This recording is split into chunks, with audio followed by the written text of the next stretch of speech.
Texto escrito y dirigido por Viajero en el Tiempo.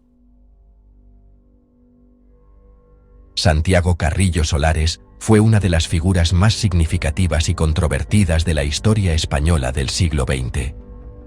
Su larga vida, que abarcó desde 1915 hasta 2012, realmente reflejó las inmensas transformaciones de su país. Fue un hombre de profundas contradicciones, encarnando tanto el ferviente espíritu revolucionario de los años 30, como la pragmática habilidad política que construyó la democracia española en los años 70. Para algunos, fue un héroe de la resistencia antifascista y un arquitecto clave de la reconciliación nacional. Para otros, su nombre está ligado para siempre a uno de los episodios más oscuros de la Guerra Civil Española: las masacres de Paracuellos. Entender a Carrillo es lidiar con las complejas y a menudo brutales realidades del pasado de España. Su viaje político comenzó en el crisol de la Segunda República, un periodo de intensa esperanza y violento conflicto. Como joven líder socialista que rápidamente abrazó el comunismo, fue impulsado a una posición de inmenso poder a una edad asombrosamente temprana. Esta temprana carrera estuvo definida por la guerra, la revolución y la lucha por la supervivencia contra las fuerzas avanzadas de Franco. Sin embargo, el mismo hombre que fue un estalinista de línea dura en su juventud, se convertiría más tarde en el principal defensor del eurocomunismo, un movimiento reformista que buscaba distanciar a los partidos comunistas europeos de la Unión Soviética y abrazar los principios democráticos. Esta transformación lo convierte en una figura histórica fascinante, aunque profundamente polarizadora. La controversia central de su vida sigue siendo su papel, o la falta del mismo, en las ejecuciones masivas de Paracuellos del Jarama en noviembre de 1936. Este evento ha proyectado una larga y oscura sombra sobre toda su biografía. Si bien fue celebrado por su valentía durante el intento de golpe de 1981 y su papel crucial en la transición democrática, las preguntas en torno a Paracuellos nunca desaparecieron. Las acusaciones lo siguieron durante décadas, dando forma a su imagen pública y alimentando un amargo debate histórico que continúa hasta el día de hoy. Su historia no es solo la de un solo hombre, sino un reflejo del propio y difícil viaje de España con su memoria. En última instancia, cualquier análisis serio de Santiago Carrillo debe evitar las etiquetas simples. No fue ni un santo, ni un simple monstruo. Fue un animal político, un superviviente que se adaptó a los tiempos cambiantes con una habilidad notable. Su biografía nos obliga a confrontar verdades incómodas sobre la violencia política, la naturaleza de la responsabilidad y los compromisos necesarios para construir un futuro pacífico a partir de las cenizas de una guerra civil. Explorar su vida es navegar por las turbulentas corrientes de ideología, poder y memoria que han moldeado la España moderna, haciendo que su historia sea esencial para comprender el camino del país de la dictadura a la democracia. El ascenso político de Santiago Carrillo: oficiales militares que habían apoyado el golpe, falangistas, sacerdotes y otros enemigos reales o percibidos de la República. El temor era que estos prisioneros se fugaran y se unieran a las fuerzas de Franco a medida que entraban en la ciudad, atacando a los defensores republicanos por la espalda. Este miedo, justificado o no, era palpable en toda la capital asediada. La situación que heredó Carrillo era de caos casi total.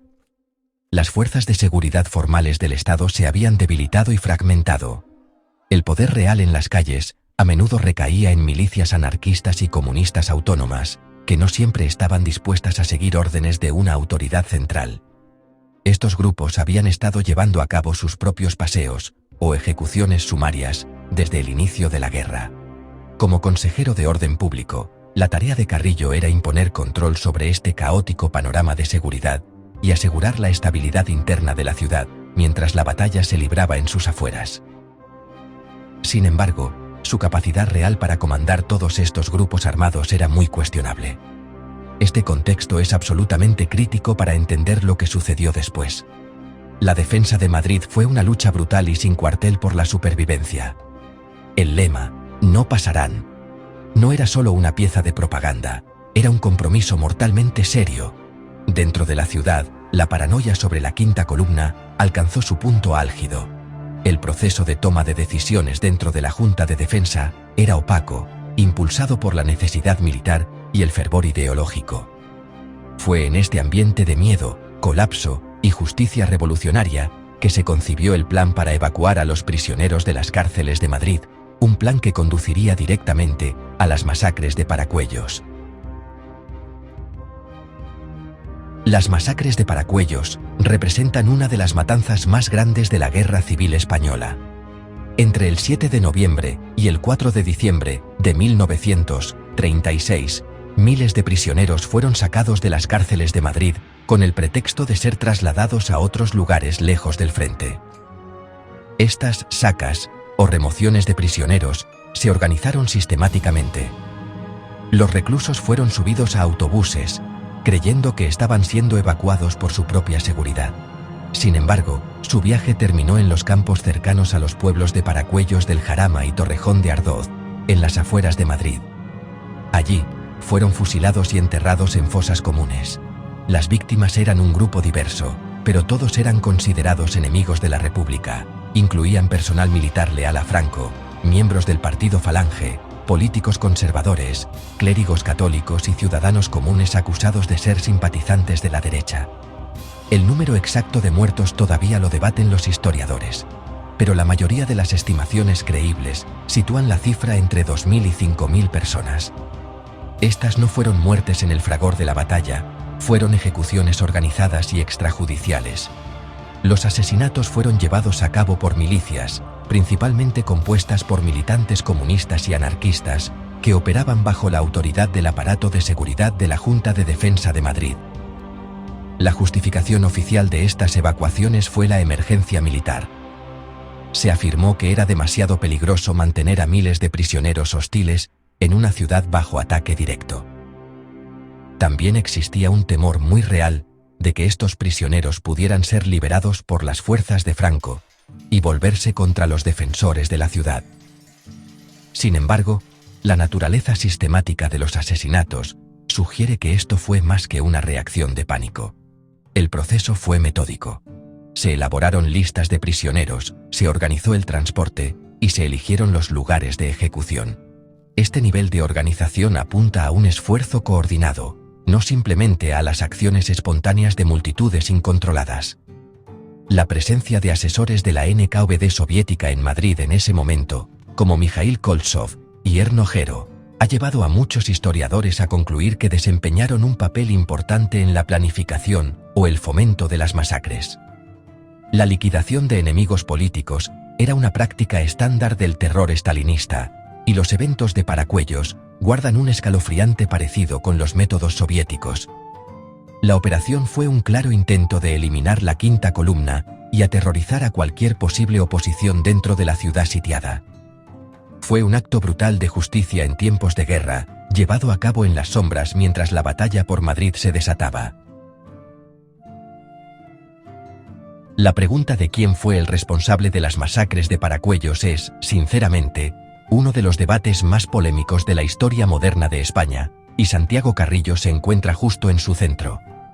Los historiadores, en general, se han puesto de acuerdo en tres posturas principales sobre su implicación. La primera, y la más extrema, es la tesis de la responsabilidad directa. Promovida por autores como Pío Moa y César Vidal, esta visión afirma que Carrillo ordenó, planeó y supervisó personalmente las ejecuciones. Le retratan como el carnicero a sangre fría de Paracuellos, directamente culpable de la muerte de miles de personas. Sin embargo, esta perspectiva es ampliamente criticada en los círculos académicos por su falta de pruebas documentales definitivas. No existe una orden firmada por Carrillo y por estar impulsada por una fuerte agenda ideológica anticomunista. La segunda visión, la más aceptada académicamente, es la de la responsabilidad política y organizativa. Esta postura es sostenida por la mayoría de los historiadores profesionales, incluyéndome a mí, Ian Gibson y Julián Casanova. Argumentamos que, aunque no hay un documento irrefutable que pruebe que Carrillo dio la orden directa de matar, su culpabilidad es innegable. Como consejero de orden público, las cárceles y los traslados de prisioneros estaban bajo su jurisdicción formal. Estuvo presente en reuniones de alto nivel donde se discutieron las evacuaciones. Su responsabilidad, por lo tanto, es de mando. Él sabía lo que estaba pasando y permitió que continuara, o fue gravemente negligente en sus deberes y no lo detuvo. Su papel fue de omisión y consentimiento político, sino de mando directo. Una tercera perspectiva ofrece un argumento más matizado y contextual, a veces descrito como la tesis de la responsabilidad limitada. Historiadores como Helen Graham enfatizan el caos absoluto que envolvió Madrid en noviembre de 1936. Argumentan que el Estado republicano se había derrumbado efectivamente y que Carrillo, un líder joven e inexperto, tenía muy poco control real sobre las poderosas y autónomas milicias y los influyentes asesores soviéticos. Desde este punto de vista, aunque ostentaba el título formal, su capacidad práctica para evitar las masacres era muy limitada. Esta perspectiva no lo exonera por completo, pero desplaza el enfoque hacia el colapso más amplio de la autoridad y la poderosa influencia de otros actores, sugiriendo que su responsabilidad se vio mermada por circunstancias fuera de su control. Cada una de estas interpretaciones se enfrenta al mismo conjunto de hechos incompletos. Sabemos que Carrillo estaba al mando. Sabemos que las masacres ocurrieron bajo su supervisión. Sabemos que era un estalinista convencido en ese momento, y que tales purgas eran consistentes con los métodos estalinistas. Sin embargo, la cadena de mando precisa y el contenido exacto de su conocimiento permanecen envueltos en la niebla de la guerra. El debate continúa porque las pruebas permiten diferentes interpretaciones de su culpabilidad, desde autor directo hasta un hombre abrumado por los acontecimientos. La postura más creíble, sin embargo, apunta a un grado significativo de responsabilidad política que nunca reconoció. Enfrentado a las acusaciones sobre Paracuellos durante más de 70 años, Santiago Carrillo mantuvo una única e inquebrantable narrativa: era inocente. Desde sus primeras declaraciones públicas sobre el asunto hasta sus últimas entrevistas y memorias, negó constantemente cualquier conocimiento o participación en las masacres. Su explicación oficial fue que los asesinatos fueron obra de elementos incontrolados, milicias anarquistas rebeldes que tomaron a los prisioneros y los ejecutaron sin su consentimiento o conocimiento. Afirmó que, cuando se enteró de los asesinatos, los detuvo. Carrillo se presentó como un joven funcionario abrumado por el caos, tratando de imponer orden, pero finalmente impotente para evitar las atrocidades cometidas por otros. En sus extensas memorias, Carrillo dedicó un espacio significativo a abordar el asunto de Paracuellos. Describió la decisión de evacuar a los prisioneros como una medida puramente logística y humanitaria, destinada a alejarlos de los combates. Insistió en que firmó las órdenes de traslado creyendo que serían enviados a otras prisiones. Según su relato, solo descubrió la horrible verdad más tarde, después de que las ejecuciones ya habían tenido lugar. Desvió la culpa, señalando con el dedo a grupos anarquistas y sugiriendo que todo el asunto fue luego exagerado y manipulado por la propaganda franquista para demonizarlo personalmente. Sin embargo, la investigación histórica ha desafiado significativamente la versión de los hechos de Carrillo. Documentos de la época, incluidas actas de la Junta de Defensa, confirman que las evacuaciones especiales fueron discutidas en los niveles más altos.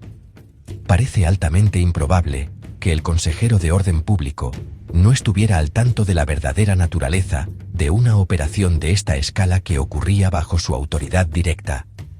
Los historiadores han señalado que la logística de la operación, coordinar autobuses, guardias de milicia y lugares de ejecución durante varias semanas, requería un nivel de organización que va mucho más allá de las acciones de unos pocos grupos incontrolados. Su afirmación de ignorancia es, para la mayoría de los estudiosos, simplemente no creíble. La firme negación de Carrillo se convirtió en una característica definitoria de su persona pública. Nunca ofreció una disculpa, ni reconoció ninguna responsabilidad moral o política por lo que sucedió bajo su mando. Esta negativa a enfrentar el pasado es vista por sus críticos como un profundo fracaso moral. Si bien sus partidarios argumentan que fue víctima de una caza de brujas política, muchos otros creen que su silencio fue un esfuerzo calculado para proteger su legado político. Al negarse a reconocer cualquier culpabilidad, se aseguró de que la sombra de Paracuellos lo seguiría hasta su tumba, dejando una mancha permanente y sin resolver en su, por lo demás, notable carrera política. El consenso histórico es que su defensa no concuerda con la evidencia disponible. Las masacres de Paracuellos han dejado una cicatriz profunda y dolorosa en la memoria colectiva de España, y el nombre de Santiago Carrillo está indisolublemente unido a esa herida. Para la derecha política y para las familias de las víctimas, Carrillo se convirtió en el símbolo máximo de la barbarie republicana. Durante las 4 décadas de la dictadura de Francisco Franco, la maquinaria propagandística del régimen machacó incansablemente esta imagen, retratándole como el carnicero de Paracuellos. Fue utilizado como la personificación del terror rojo, una herramienta conveniente y poderosa para legitimar el régimen franquista, al enmarcar la guerra civil como una cruzada necesaria contra un comunismo ateo y asesino. Esta demonización aseguró que, para un gran segmento de la sociedad española, Carrillo nunca pudiera ser visto como otra cosa que un asesino en masa. En el otro lado del espectro político, la percepción era muy diferente.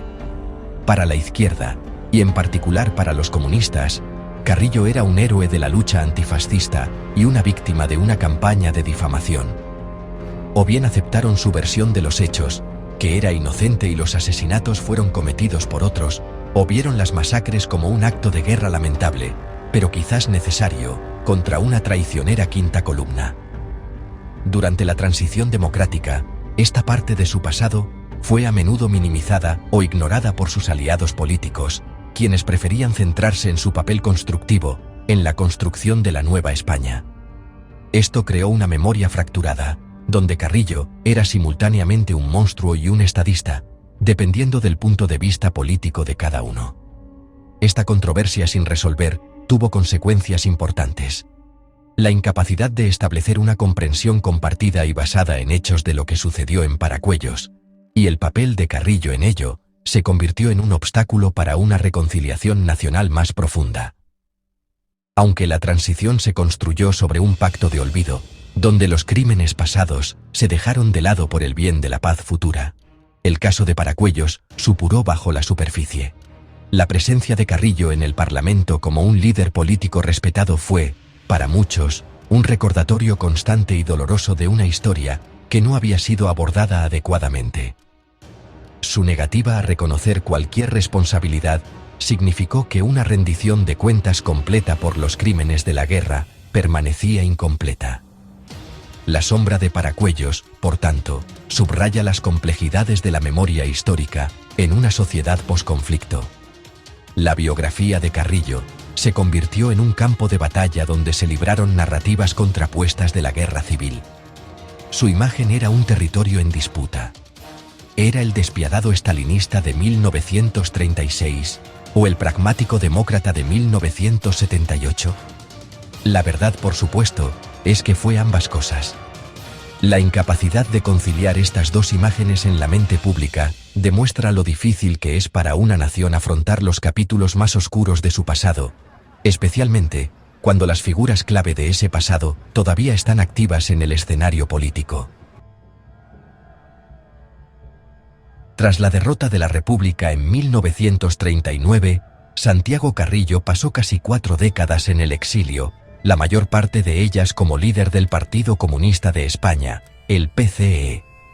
Desde su posición como secretario general, que asumió en 1960, dirigió el partido con mano de hierro, purgando a sus rivales y manteniendo una línea firmemente prosoviética durante muchos años.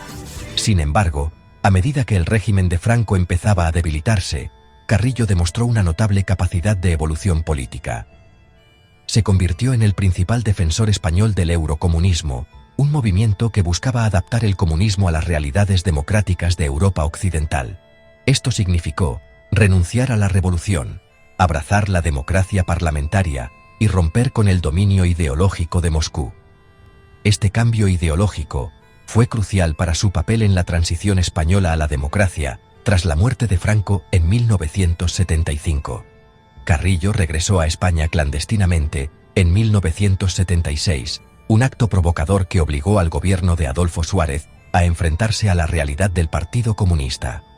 Su posterior legalización del PCE en abril de 1977 fue un momento decisivo, un paso arriesgado pero esencial para asegurar que la nueva democracia fuera inclusiva. Carrillo, el viejo revolucionario, desempeñó su papel a la perfección.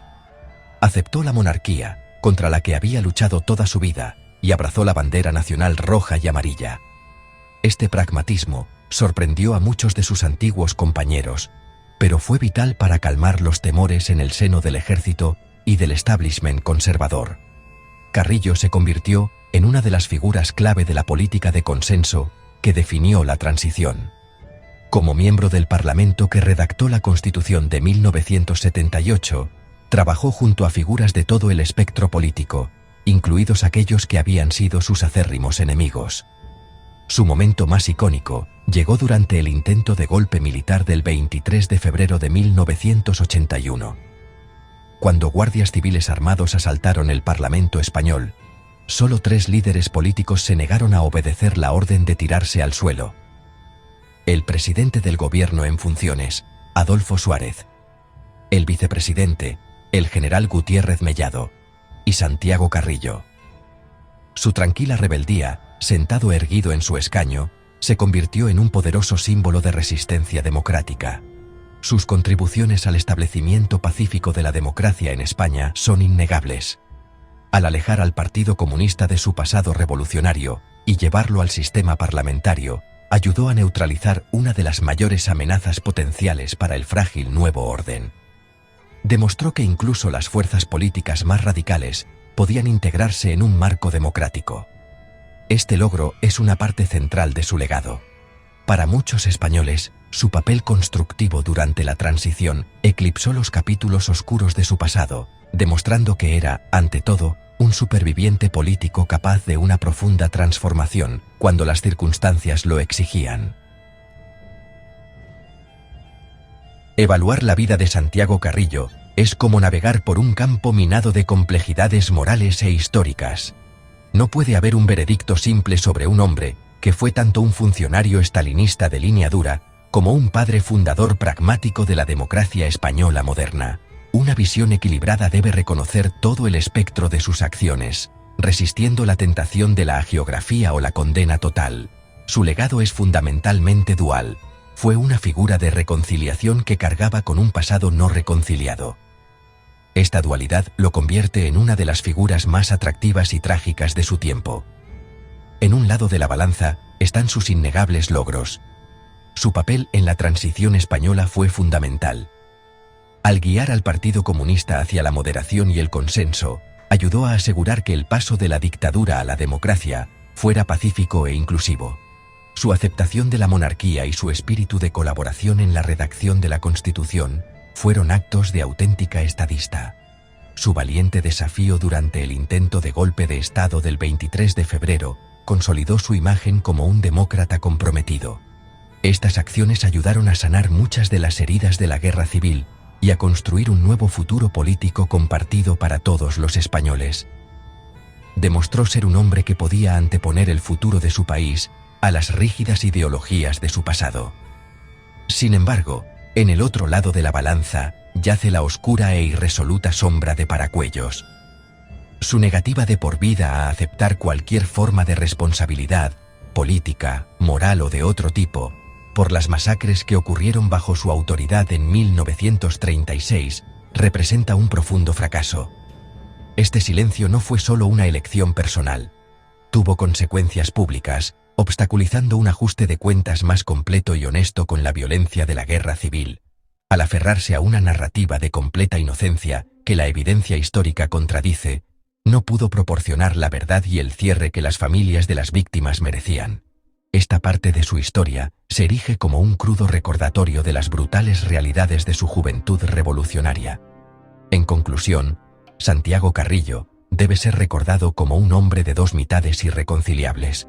Fue el joven y despiadado comisario de una ciudad sitiada, operando en un mundo de terror revolucionario. y fue el anciano y pragmático político que ayudó a guiar a su país fuera de la dictadura. Ignorar una parte de su vida en favor de la otra es malinterpretar tanto al hombre como al siglo en que vivió. Su legado es difícil, obligándonos a confrontar la incómoda idea de que figuras que cometen grandes males también pueden lograr un gran bien. Su vida es un testimonio de las complejidades de la historia, donde los héroes y los villanos rara vez están claramente definidos. La historia de Santiago Carrillo no termina en los libros de historia ni en los análisis políticos.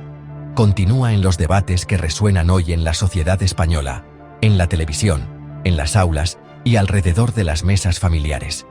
Su vida, marcada tanto por la reconciliación como por sombras no resueltas, sirve de espejo para la nación misma. El camino de España, de la dictadura a la democracia, es inseparable de las contradicciones que encarnó Carrillo. La tensión entre recordar y olvidar, entre la justicia y el pragmatismo.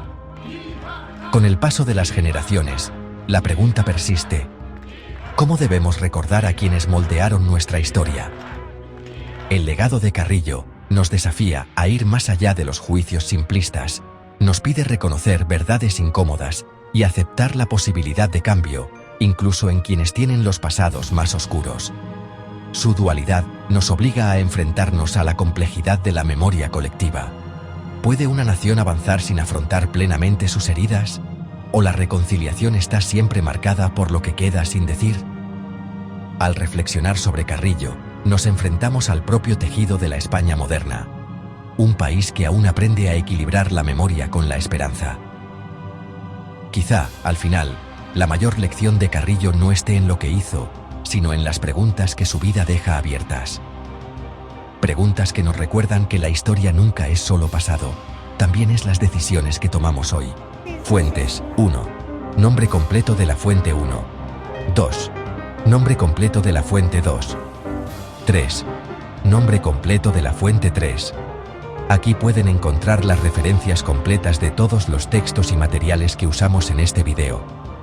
Para aquellos que quieran aprender más sobre la vida complicada y lo que dejó Santiago Carrillo, estas fuentes les ayudarán a empezar a explorar y a pensar críticamente.